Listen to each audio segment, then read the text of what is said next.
Hello there, this is T-Mac, and I thought I'd get back into the hunting white-tailed deer tips.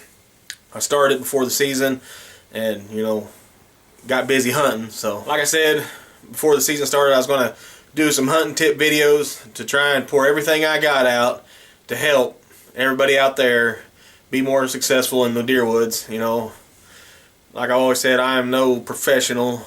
I just have one certain spot I can hunt. Just like you guys out there, I don't really have food plots. I don't have the land for them. It's not my land. I'm, sure the owner says do whatever you want. Just treat it like it's your own. But it's not my land, and there just isn't enough really area for food plots. We have one deer feeder out there. Most of it's just wild timber, and it's pretty hard hunting. But if I can share any kind of knowledge that I've learned over my years of whitetail deer hunting, that's what this is about. So today I want to talk about deer sign. You always go where the sign is. That's with anything. It doesn't matter if it's trapping, hunting, fishing, whatever. You go where the sign is, because that's where the animals are. And with deer, there's a few different kinds of sign. You got your tracks.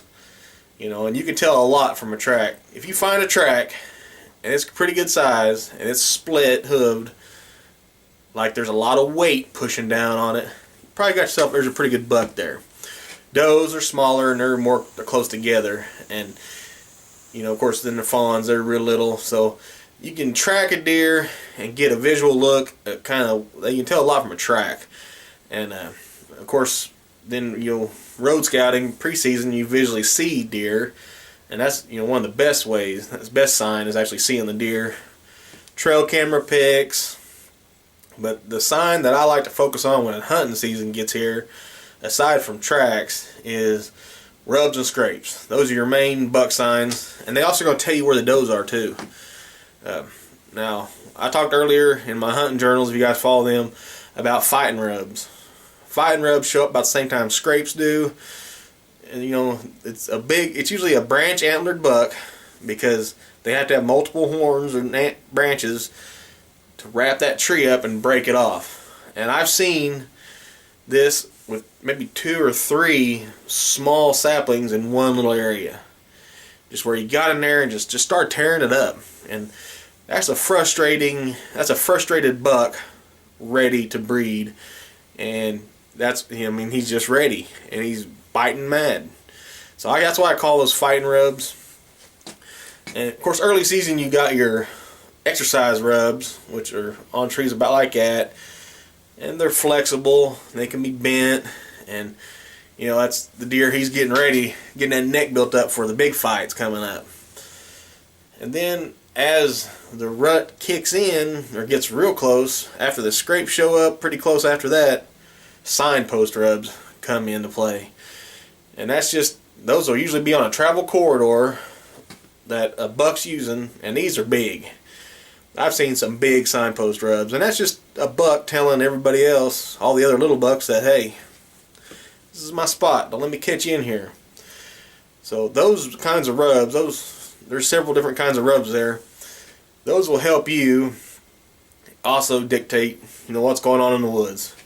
Do I have a big buck here? It's pretty common knowledge that little buck, little rub, big buck, big rub, but also a big buck will also rub little trees. Those exercise rubs. A good indication of how big the buck is how tall the rub is.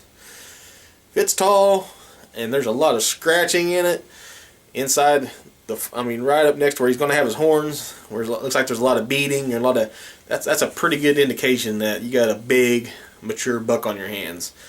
So that's a good sign that you want to keep in mind. And now scrapes pop up. That generally means when it's late October, those are going to be, depending on where they are, they're going to be close to the doe bedding areas, and that's going to be a point of travel for does. And the more scrapes, that's probably the better chance there's more does in there. That buck I shot this year, I was hunting over 4. Well, he had actually made a couple more. There was 4 or 5 scrapes all in one area. He's not just going to make them because the area looks good. Hey, I like the way this tree looks, so I'm going to make a scrape. That's where the does are. You know that's where the does are because that's why he put the scrape there. He wants the does to go and find or go walk through that scrape.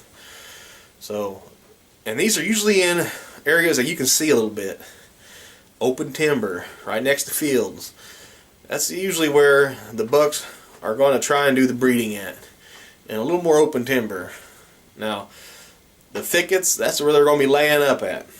That open timber where they can see and bed nearby, that's where they're going to do the breeding, and that's where these scrapes are going to show up.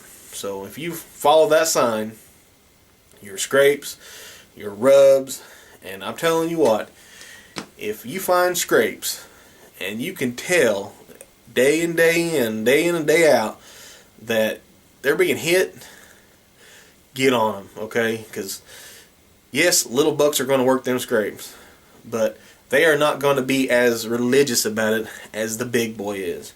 He is going to hit that scrape over and over until the rut. He's just going to do it. That's what he's here for. I mean, he might do it in the middle of the night, but he also might do it in the middle of the day. That's what I found. I found that buck. I seen him middle of the day. I wanted him. I went after him, and I got him. And using this tip, maybe you can get your own big buck on the ground this year. I hope so, and if you do, send me a picture. I hope every one of you guys out there, whether it be your goal is to get the first buck you've ever shot or your 20th giant record class, whatever. If that's the case, you probably don't need my help. But you know, I hope this helps somebody out there get some venison on the ground. Well, if you like this video, keep liking us here keep liking us on Facebook. Subscribe to us here on YouTube. Don't forget to go to www.wildfortheoutdoors. Check out our online store. We got the trapping DVD, we got a hunting DVD, some exit broadheads, and you know, remember, it's your God-given duty to manage this land, and the best way to do that is through hunting, fishing, and trapping. God bless, and I'll see you next time.